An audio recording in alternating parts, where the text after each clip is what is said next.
I've been on this bench almost 25 years, and never have I ever been insulted in the fashion you just insulted this court. Why? No. My turn.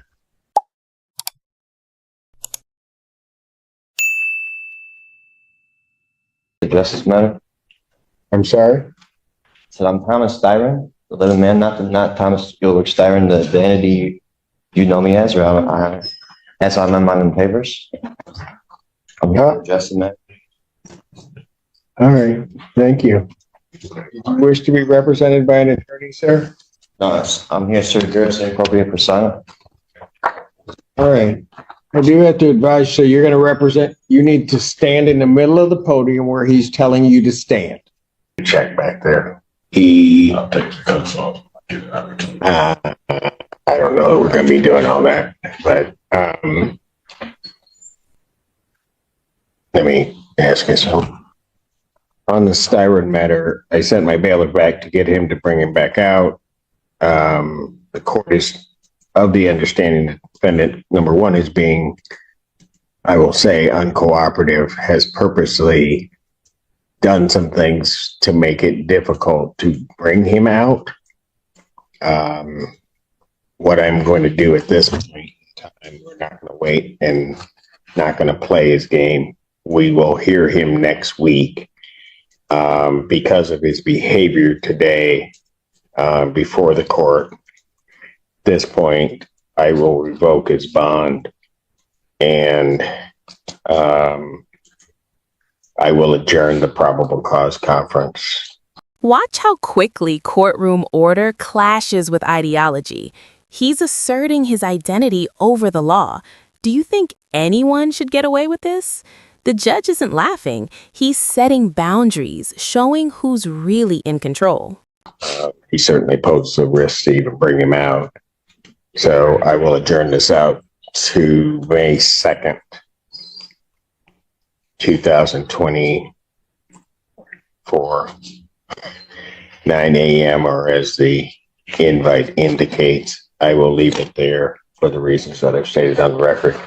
Mr. Mansour, he is not represented by counsel.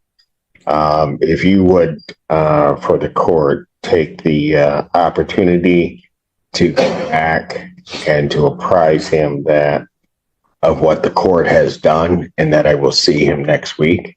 Yes, sir. The court feeling that he's being uncooperative and not compliant. All right. Thank you. Thank you, Your Honor. Thank you. Court does call the case, People versus Tariq Day. I am Tariq Samar Tariq Day, the executor of the Tariq Samar Tariq Day Living Trust and the registered owner of the Tariq Samar Tariq Day Ex Relacione Kindaman Wilson Estate. Right.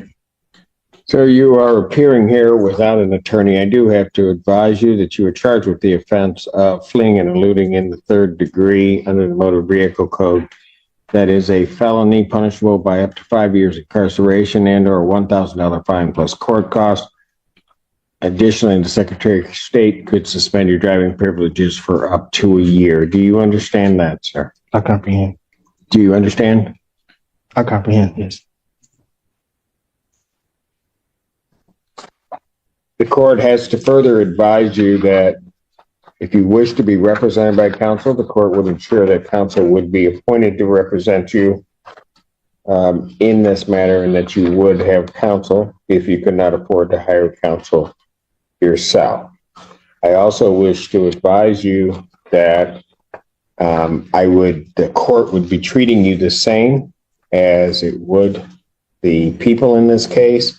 There are certain dangers to representing yourself in this matter, in that you will be required to abide by the Michigan court rules, the Michigan rules of evidence, and all of the cases and statutory requirements. You understand that? I do not.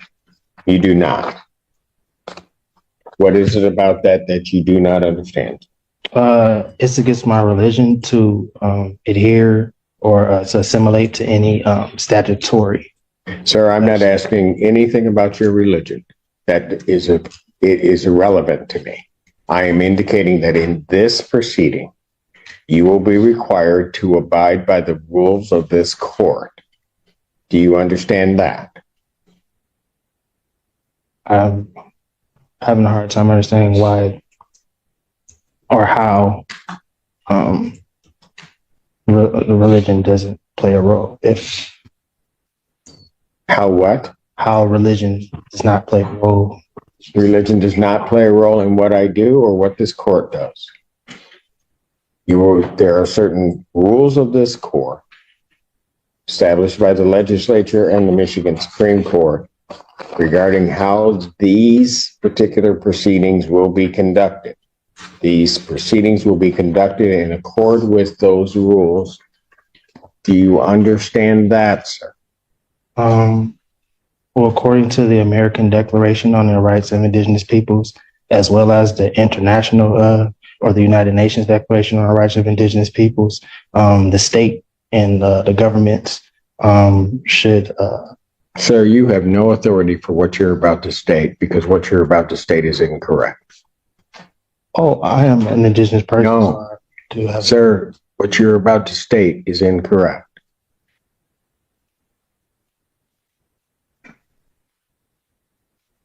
Well, If you were on indigenous lands, if that's where you're going, then maybe you might be right.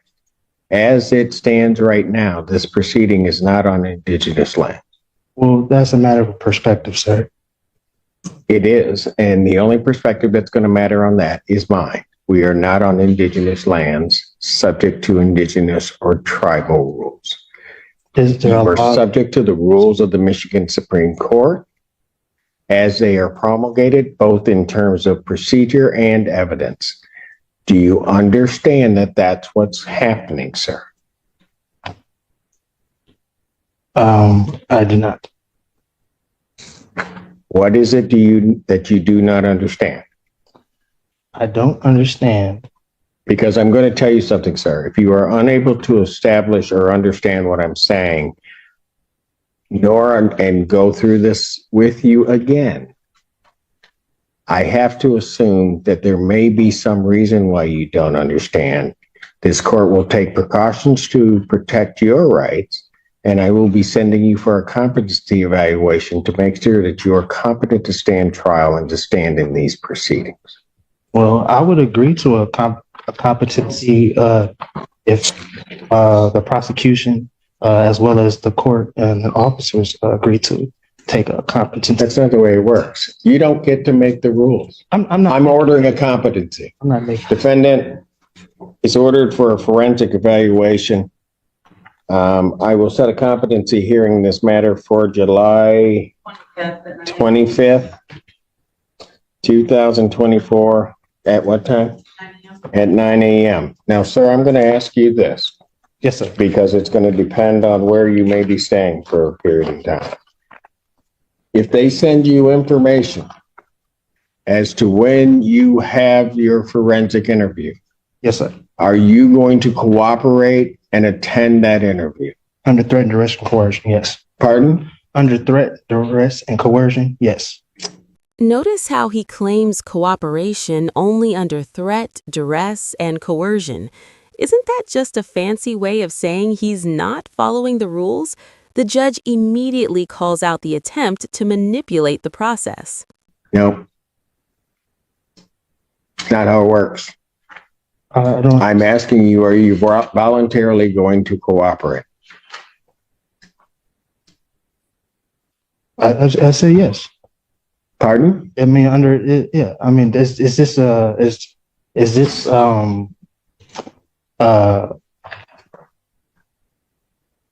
what are, excuse me, what are you relaying to in regard? What are you insinuating in regards to where I will stay for a time? I'm going to make sure that we are going to have our forensic interview done. I've ordered a forensic interview. I am asking you whether or not, when given notice of that interview, whether or not you are going to voluntarily cooperate in that interview. I will take the interview. Excuse me? I will take the interview. Anything from the people? Would the court ask the people to prepare the order for the competency? Yes, please prepare the order for the competency if you would, sir. And the address for, The defendant, I see on the complaint is 14. is that your address, sir? Excuse me? Yeah, that's correct. All right.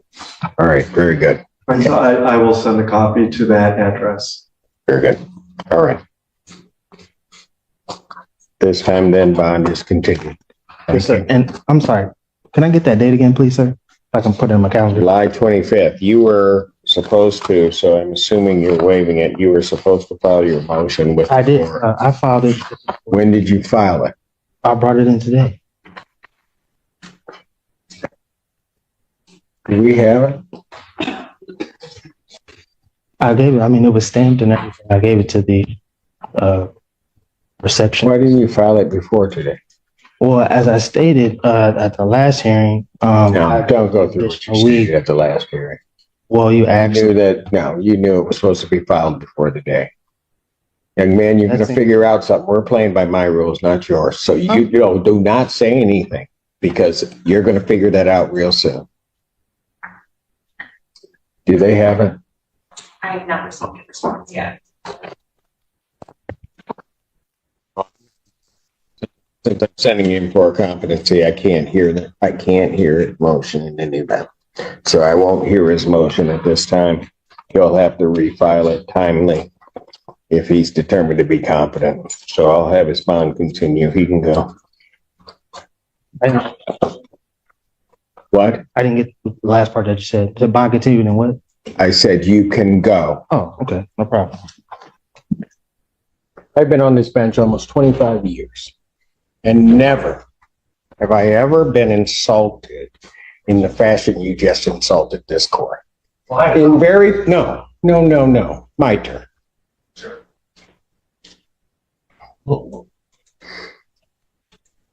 The case, the very first case, when you say the first case I called today was upon receiving a notification about something that I had considered in a bond, was notified that that had been located, this court, to the defendant's benefit, set that hearing.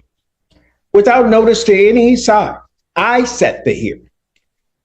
So to be fair to all of the parties, I receive motions all the time regarding bond. And this court just seeks to be fair, to have a hearing. Now, having said that, so maybe you can put that in a little perspective. I heard you that you said you just got the discovery, can't go through it. Well, I'm going to give you about another 18 hours to go through it because I'm adjourning this hearing for two reasons. To allow you to go through the discovery, to give me a cogent argument as to why I should not grant what the people want. And secondly, because you have raised the ire of this court. I am not going to punish your client by what was one of the most ignorant statements I have heard about the conduct of this court from any counsel in all of my years. I will not, by any means, punish him for that. I do not make my decisions out of anger. I'm adjourning this to tomorrow, May 10th, noon. All the parties are ordered to be here. That is all. That is all. Noon tomorrow. Happy. All right. Court does call the case, People State of Michigan versus James Whitley. People. Your Honor, for the record, my name is Deputy Bennett, very with now yet, Mr. Woodley, standing to the right, sir, please state your name. James Thomas Whitley. This is a continuation of the hearing. Is there anything additional from the people? Nothing additional from the people here. Anything additional from the defense? Nothing, yes, Your Honor, one thing additional is that, if the court finds that money bail is necessary, I believe that based on this case, an appropriate bail would be something like a $10,000 the current bond conditions regarding specifically a GPS tether with the exclusion zone and the drug and alcohol testing, I think, address what the primary concerns are in the report. He was intoxicated, and of course, he should not be around here. But the reason I think primarily that the $150,000 insurance bond is excessive is he has no history of any violence whatsoever. In fact, Well, can I just stop you there? Because I have some concerns about the representations of what happened that were made to the magistrate at the time, and some of them made to me yesterday. I went back and listened to the arraignment. And my understanding is that the alleged victim in this case contacted the defendant to pick her up from Chelsea bowling lanes or something along those lines. he went to Chelsea Lanes to make sure she got home safe because she was intoxicated. Right. And then after that is when this ensued. I'm having difficulty, well, let's put it this way. According to what I have, he shouldn't have been driving. That's number Well, one. he wasn't tested. The allegation is that he was intoxicated. I don't believe he agrees with that characterization. Mr. Bennett, do you know what you said at that hearing regarding intoxication? Well, first of all, I don't think there are two issues there. One, he wasn't supposed to, my understanding is his license is revoked with restrictions, and that his activities in going there that night would not have been within his restrictions on his license. Okay. Right? Secondly, with regard to the incident, the indication is he was trying to get his keys to then drive again, which would have been outside of his restrictions on his license. And there was at least the indication when there was a talk of intoxication that the defendant at that time may have been intoxicated. I believe I said exactly that. He may have been intoxicated.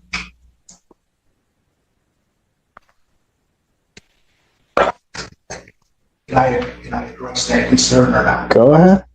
Your Honor, if that's the concern is that he was driving when this happened, then, an added condition of he can't be driving without a valid license. No. My problem is with the whole story. Because why is he getting his keys to drive when he's not supposed to be driving? Is what I'm having difficulty even understanding the events as you're telling me they may have existed at that time. The story gets messy here. Conflicting accounts, possible intoxication, and injury. Who do you believe, the alleged victim or the defendant? This is where justice and chaos collide. She was intoxicated at Chelsea Lanes. He went to try to drive her home. She refused. She drove herself home. I think I haven't seen the alcohol test. I don't know whether that's tested or not. He followed her home to make sure she got there okay. The parties, he had generally, I believe, according to the report, spent most nights there. Then they got into an argument and he tried to leave. couldn't find his keys, and that's when the incident with the bed, the phone, and the glass break came.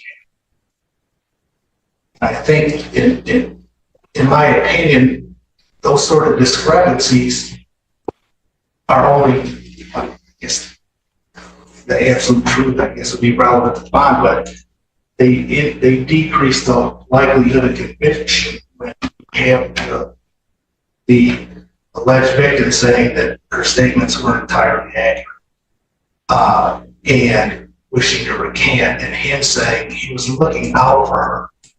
When the argument got loud, he had asked her to keep it down so the children wouldn't hear them arguing, because he was concerned about trauma they experienced from a prior abusive relationship.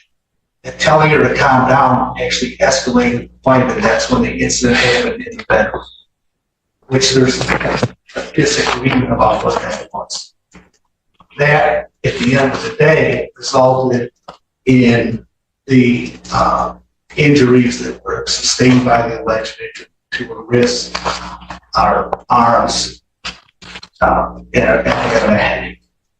I would clear up, since you gave me the chance, there were actually, I believe the people said there were 3 CAT scans, there were 4, there were 3 x-rays. I was able to do what they provided. But I think that the key issue in this bond is somebody who is a close friend, the alleged victim, has known Mr. Whitley for 20 years and said he's not violent, that this has never happened. So, regardless of whether or not there's a conviction for purposes of bond, he does not pose. If I consider him a danger, yes. I mean, what I've got here is I've got somebody that shouldn't be driving, who may have been intoxicated, who would have driven on 2 occasions when he's not supposed to be driving, in violation of his restricted license, breaking the law. Then I have this confusion about the incident. I don't even know why she would have his keys if it now, as you're relating to me, that he drove and then followed her, which was not the indication that I got from listening to the arraignment. And then an altercation occurs that results in what I would consider significant injuries to the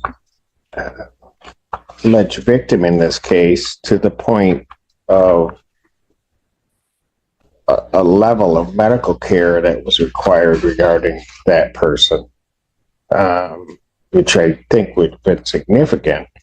And then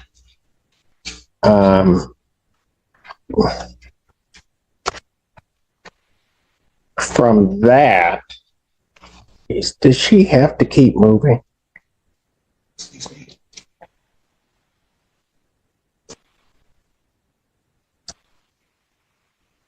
And then,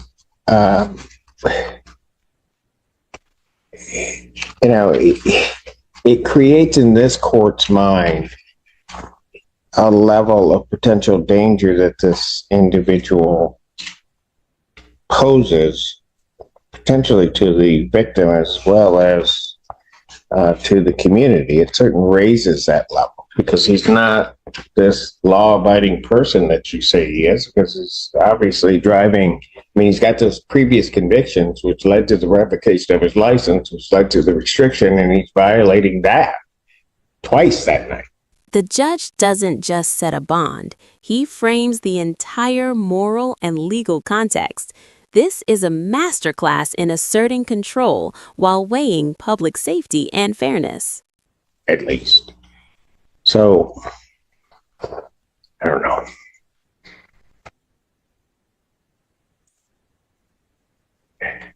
Sparosa, was there something else? No, you're right. Anything else, Mr. Bennett?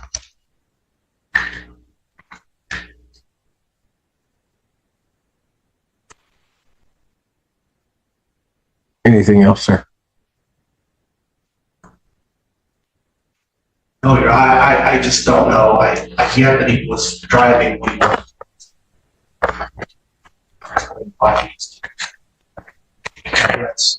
it's violating his restriction. It doesn't warrant $180,000. I do think that some cash bond is appropriate. This one. I think it should be something that policy. Especially in case that the likely sentence is probation. Understood. And what I am additionally indicating is that in listening to what was the representations at the arraignment regarding what transpired, listening to what transpired that day, hearing what is today, it's unclear to me that that's what actually happened. Because that's not what's been said on the defense side about how this whole thing comes about. I then end up with an individual that is severely injured where they're at the hospital getting the treatment that they're getting. There's some indication that that's her fault. Maybe. But then, and that the defendant is trying to get away. I just find that version of events, it may indeed be true, but I find it, at least at this point, to be sort of remarkable that that would be it. The court, go ahead. What were you going to say? I was just going to say that could solve my testimony. Oh, I'm sure it certainly will, but I don't have that at this point. It normally would during a bond hearing. I have to assess it based upon what I see, and I would say also, with all due respect to the magistrate of this court, that making a statement of giving a PR, but then indicating that the people might file an emergency bond motion. How she'd know that, I do not know. But that, from my perspective,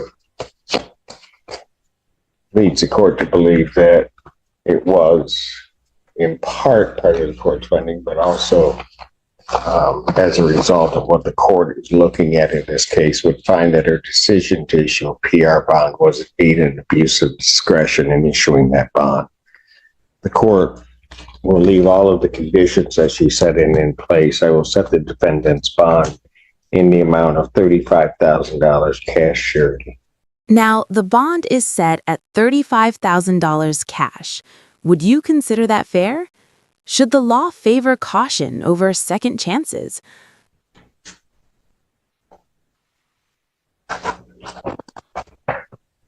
Defendant, you're mad.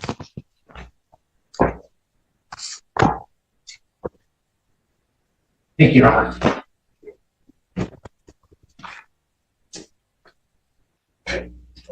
Bill 1. All right. Court stands in recess. Thank you. All right.